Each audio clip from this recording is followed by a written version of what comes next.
Donc on se retrouve pour la partie, le premier use case qui va être d'appliquer un log forwarding sur toutes les règles de sécurité. Admettons, vous venez de faire une intégration de firewall, le client avait 1500 règles, son log forwarding était dégueulasse, il pointait sur n'importe quoi. Là, vous avez refait un log forwarding dans les règles de l'art qui est bien shard, qui va faire les bonnes alertes, bref, quelque chose de propre et vous voulez l'appliquer à toutes les règles sans repasser comme un débile mental sur chaque règle et refaire le truc. Donc là, on passe sur cette petite partie-là. On retourne sur le panorama. Donc, admettons, j'ai importé la conf et tout par rapport à la dernière. Je vous fais voir l'objet. Alors, au niveau des policies, ce qu'on peut voir, c'est que j'ai pas de log forwarding. Là, c'est encore mieux. J'ai fait un truc de débile. Hop, au niveau de l'action. Bon, c'est volontaire quand même, on va pas se mentir, hein. On reste des professionnels. Donc voilà, l'action pour l'instant, log forwarding, il est à none. Voilà, sachant que dedans, j'ai un log forwarding qui va s'appeler SH comme shard panorama.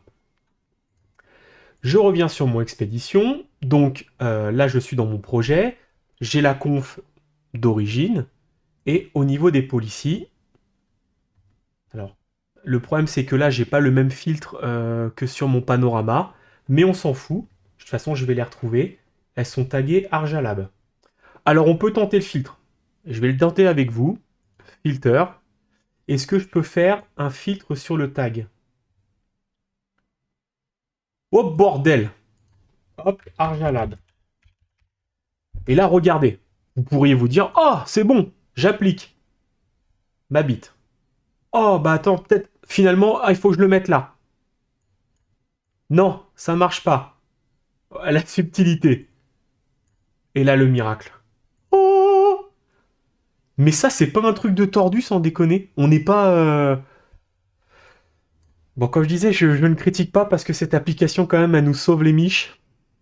Donc, bon, bah là, j'ai mon fil, je vais pouvoir changer et je vais lui dire, par exemple, je sélectionne mes règles. Tac.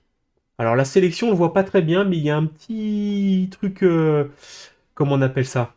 Jaune qui s'est affiché. Donc là, je vais faire un bulk change, log forwarding, add log forwarding, sélection. Enfin, pas la sélection, mais. Ah oui, si, pardon. La sélection que j'ai fait, soit on peut le faire pour toutes les règles du panorama, mais moi c'était déjà fait pour les autres.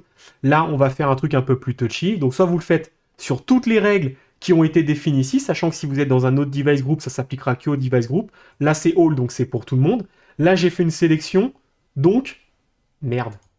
Donc, je vais le faire sur ma sélection. Donc, log forwarding, add log forwarding, sélection, et je vais choisir le SH panorama. Alors, vous voyez qu'il y a la partie security profile, on pourra faire la même chose. Donc, même si on fait là un use case sur la partie log forwarding, ça va s'appliquer pour les security profiles.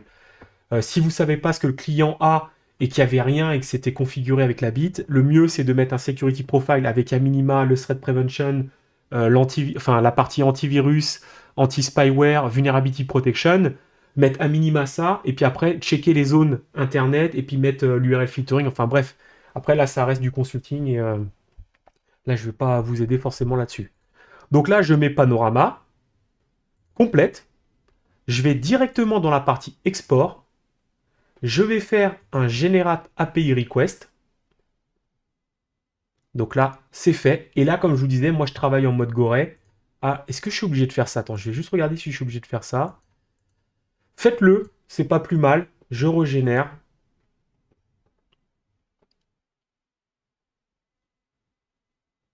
Voilà. Et maintenant, je les envoie. Alors, vous allez me dire aussi, enfin, vous allez me dire, j'en ai rien à foutre de ce que vous allez me dire, mais en gros, le fait de tout envoyer, c'est vrai que ça met plus de temps au niveau du send API call. Si j'avais juste identifié les policies, j'aurais été peut-être un peu moins sur l'échelle du trou du cul, j'aurais peut-être pas été au top. Mais bon, voilà, comme je vous disais, ça c'est pas mal. Et ça va nous permettre de voir aussi une couillasse que le expédition nous génère. En fin de compte, je ne sais pas pourquoi. Il m'enlève la configuration IPv6 sur les interfaces tunnel.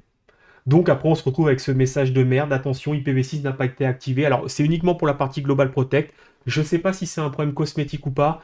Moi, de toute façon, ça ne me dérange pas de cocher IPv6 et de ne pas le configurer. C'est un peu comme le routeur multicast. J'en fais pas la plupart du temps chez les clients, mais je le coche, ça permet d'avoir de la visibilité. Mais le firewall décoche cette partie-là et ça nous génère après une erreur dans le panorama. Donc là, il a terminé. Je retourne ici. Je vais faire un petit refresh. Et bim! Alors, on va aller vérifier quand même que c'est le bon log forwarding. Est-ce que je peux le voir directement ici? Voilà, log forwarding, SH Panorama. Donc là, je commit.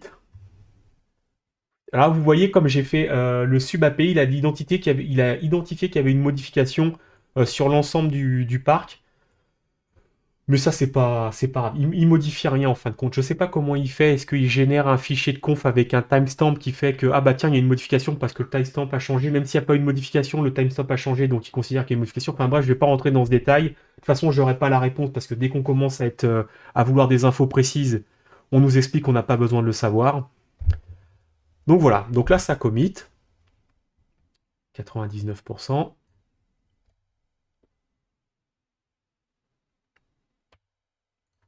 Panorama. On va aller voir la gueule des firewalls. Donc là, plus rien n'est synchro. Je pousse. Hop, c'est parti. Alors peut-être que là, il me fera pas l'erreur de l'histoire du tunnel parce que j'ai pas monté dans mon lab du Global Protect. De toute façon, je vais le voir tout de suite, hein. On va aller checker vite fait. Device. Hop, EFW Cluster. Il est où? On sent le gars qui est pas certifié, hein. Alors le portail. Ouais, non, j'ai pas de Global Protect, donc là, ça va se passer bien. Il va me faire commit succédé. Ok. On va aller jusqu'à la fin, hein, histoire de ne pas faire les choses à moitié. Parce que là, s'il y a une grosse erreur qui merde et que je coupe la vidéo, on sera encore à trou du cul. Et j'ai vraiment pas envie de ça. Ce que je veux vraiment, c'est qu'on fasse les choses bien. Et pas masquer les erreurs. Et faire le mec, ouais, c'est bon, moi je l'ai fait finger in the ass. Et puis au final, le gars, quand tu testes, ils vont te sortir un truc fumeux du genre, j'étais en PanOS 19.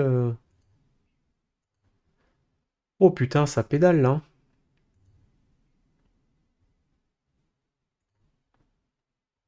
Putain, c'est bien la peine d'avoir un corps i9. Alors, soit ils ont été mis les commits en. Oh, j'aime bien ce mot, en queue. Et parce qu'il y a l'antivirus qui se met à jour. Vu que je les avais pas allumés, oh, remarque, ça aurait dû déjà se faire. Ouais, c'est bon, le template il est passé. Parfait. Je valide ça, et puis on va pouvoir passer au deuxième use case qui va être migrer un objet local en shard. Donc là, c'est pareil, c'est très simple. On va y aller crescendo. Ça permet aussi d'appréhender un peu le produit. Alors après, si vous pouvez l'AB chez vous, c'est quand même mieux. Je sais pas si la vidéo va vous permettre. Ouais, normalement, là, j'ai fait toutes les étapes, ça devrait être bon. Non, vous pouvez directement. Dès que le client a le dos tourné, vous lancez les commandes et vous transpirez en silence. Hop. Mais pourquoi c'est si long? Ça a jamais été si long. Alors, qu'est-ce que je pourrais vous faire voir sur le Global Protect? Donc là, en fin de compte, j'ai fait mon log forwarding. Donc, on va passer, je vais vous faire voir ce que je faisais comme pour la suite et pour faire ça en mode multi-étape et assurer les choses. Donc là, ça a fonctionné. Mon firewall, il a pris sa conf. Tout est OK. Enfin, mon panorama, il a pris sa conf. Donc là, ce que je vais faire, je retourne dans le mapping. Je dégage, parce que je ne vais pas retravailler sur cette base-là. Bien la sélectionner, hein, pas simplement faire un set. Bien la sélectionner pour qu'elle passe ici. Je la dégage. Et en fin de compte, je vais préparer pour la suite. C'est-à-dire que j'exite du projet, device.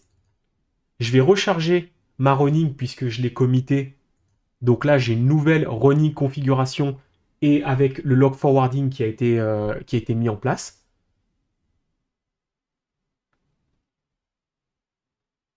Là, ça a dû se terminer.